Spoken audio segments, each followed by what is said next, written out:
Kunjungan penting kenegaraan ke Ukraina dan Rusia kita bahas. Sebelumnya, kita melihat ke sebuah rapat penting dulu di Turki sebelum kita kembali ke diplomasi perjalanan politik ke Ukraina Rusia oleh pejabat negara. Rapat di Turki antara Ukraina dan Rusia minggu ini membahas grain, ada gandum sejumlah 22 juta ton di gudang pelabuhan Ukraina. Ukraina minta izin ke Rusia untuk bisa mengirimkan gandum tersebut, dikirim melalui Laut Hitam.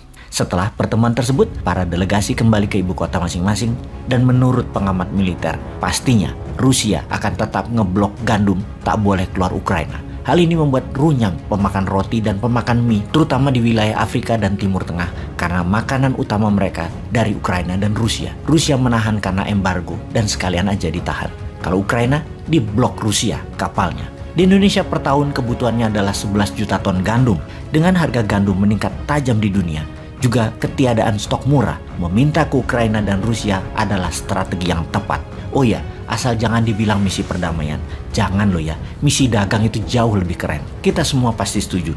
Jika kita sudah memakan mie, artinya di Indonesia nih ya, kita sudah makan. Karena dulu kalau belum makan nasi, itu belum dinamakan sudah makan. 21% manusia Indonesia punya pilihan di mana mie adalah makanan selain nasi. Roti belum menjadi makanan utama karena roti adalah makanan 5%-an penduduk Indonesia. Sudah makan roti itu sama dengan sudah makan tuh kira-kira baru 5%-an manusia. Ya makan sandwich, sarapan dengan roti dan lain sebagainya. Mereka penggemar mie atau roti keduanya berbahan gandum, di mana Indonesia impor 11 juta ton gandum per tahun. Saat ini gandum terbatas dan mahal. Maka sebagai kepala negara melobi Ukraina yang memiliki 22 juta ton gandum di pelabuhan dan Rusia punya lebih 50 ton di gudang adalah misi mulia. Yang ini harus dijelaskan sekali lagi kepada masyarakat bahwa waktu kunjungan ke Ukraina lebih kunjungan misi perdagangan, misi gandum. Karena kalau tidak, selain harga gandum akan meningkat karena stok terbatas, lebih parah lagi, stok tidak ada. Maka yang sepertiga lebih manusia Indonesia penggemar mie dan roti itu akan kecarian. Bagi Bosman, yang jahat adalah misi itu dikatakan sebagai misi untuk oligarki. Bayangkan, presiden kita dikatakan kaki tangan oligarki, itu jahat. Mengapa mereka mengatakan seperti itu? Karena gandum tersebut kebutuhan bahan bakunya oligarki, buat pabriknya oligarki. Ini sungguh jahat mengatakan presiden kita bekerja untuk oligarki, menjadi pelobi gandum Rusia dan Ukraina. Ini tuduhan yang jahat sekali. Pemimpin kita itu bekerja untuk rakyat. Jadi, kalaupun ada diskusi tentang gandum, ya pasti untuk rakyat. Juga untuk rakyat Ukraina daripada mubazir barang di gudang. Jadi kita Indonesia ke Ukraina lebih dulu, baru kelunuan ke Mas Putin agar kepungannya dilonggarkan, agar gandumnya bisa lewat. Sementara Rusia juga ada gandum, namun Rusia lagi disanksi, lagi diembargo. Indonesia beranikah melanggar larangan bertransaksi dengan Rusia? Hal itu menjadi pertanyaan banyak pengamat. Mengapa Putin duduk mendekat?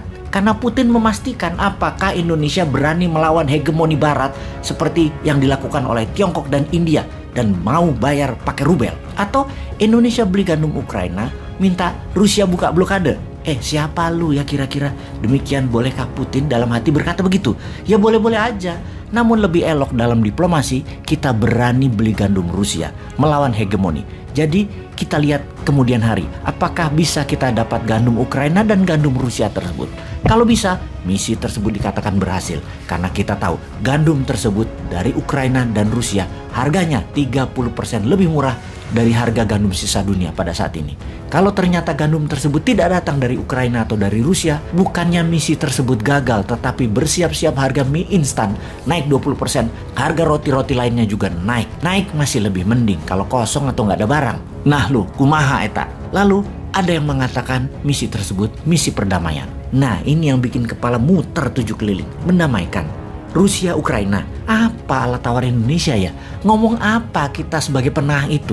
Negara Turki ya, banyak dipakai sebagai tempat diskusi para juru damai dunia termasuk pertemuan Ukraina dan pihak Rusia. Karena Turki memang mitra Rusia. Turki adalah safe haven uang pejabat dan pengusaha Rusia. Dan juga Turki merupakan kaki Rusia di NATO. Semua orang tahu itu. Kalau Turki juga anggota NATO yang vokal. Sisi lain, Ukraina butuh dukungan Turki juga untuk diterima sebagai member NATO. Jadi, Turki punya banyak alat tawar. Indonesia di sisi lain mau menawarkan apa? Maunya Rusia adalah NATO stop ekspansi. Dan Rusia mengambil negara perbatasan itu sebagai buffer country ekspansinya NATO. Sisi Ukraina tetap mau jadi anggota NATO dan minta Rusia mundur balikin Crimea dan Donbas. Dua hal yang bagaimana mendamaikannya dengan penengah negara yang jauh kutubnya dan tidak ada saling ketergantungan yang strategis. Bicara damainya bagaimana? Ini yang harus dijelaskan. Ngomong apa juru damainya? Kalau kita mau menghentikan perang Ukraina, kita harus punya tangan di atas dulu dengan mereka. Sungguh strategi tangan di atas atau give first then you will get itu harus punya. Oke, ilustrasinya begini. Kalau kita mau mendapatkan, maka kita harus memberi terlebih dahulu. Begini ilmu sederhana dalam aplikasi psikologinya. Kalau Anda misalnya jalan-jalan ke counter handphone, katakanlah kalau di Jakarta di Mall Ambassador, maka ketika lagi celingukan di suatu counter Anda ditanya, mau cari apa kakak? Sambil disodorin aqua gelas. Begitu ambil aqua gelas tersebut, Anda colok sedotannya dan meneguk minuman tersebut, 90% Anda pasti belanja di sana. Counter HP itu melakukan strategi tangan di atas. Kembali ke sebagai juru damai. Apakah kita sudah memberikan aqua? Sudah ditenggak aquanya oleh Ukraina dan Rusia? Kalau belum, maka jangan katakan misi ke Ukraina Rusia sebagai misi perdamaian. Misi diplomasi dua negara aja, misi dagang saja. Jujur itu bagus. Ketimbang mau terlihat keren dengan membawa tagline misi perdamaian. Kekuatan belum ada, alat tawarnya belum ada, tangan di atasnya belum diterima, dan kebutuhan nasional yang ada, kebutuhannya sangat besar lagi yang ada. Itu aja yang dikampanyekan. Yuk, beda kalau ternyata power plant listrik Rusia beli thoriumnya dari Indonesia. Juga nuklir power plant Ukraina pakai thorium Indonesia. Indonesia bisa mengatakan, berhenti ya perangnya, nanti tak banyakin kasih thoriumnya, gratis, stok 2 tahun. Dan semua stok gandum ketimbang mubazir di gudang Ukraina dan Rusia, tak ambil semuanya ya. Lalu selain untuk menutupi kebutuhan gandum di Indonesia, mendadak Indonesia punya stok gandum buat menghidupi negara Timur Tengah yang bisa ditukar BBM murah.